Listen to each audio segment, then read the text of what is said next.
How's it going, folks? Dr. Derek here, and I've got a very unpopular jiu-jitsu opinion.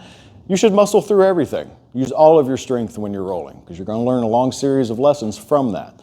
The first lesson is how to be completely and incapacitatedly exhausted. You'll be so out of breath and your body will feel so weak that it feels like you're just going to collapse and die. And there's going to be someone to help you there, because they're going to choke you as soon as you get to that state. But being exhausted is the first part of the biggest lesson in jiu-jitsu, and that's how to figure out good technique. Good technique comes from not using a lot of horsepower or force, from specific positions of high leverage to accomplish whatever you want, whether it's a submission or a sweep or whatever it's going to be. So if you come from a weightlifting background, you've got so much strength that you can use, but you don't have a damn clue how to use it.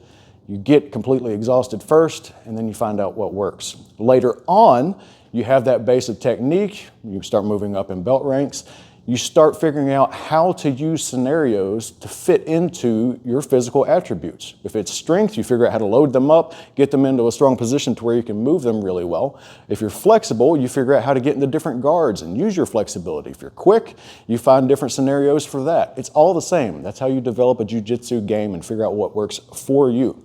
It's like playing chess, but you bring slightly different pieces than everybody else in different combinations. It's a truly cool deal. So if you've got any questions on that, drop them down in the comments, shoot me a DM. Have a good day.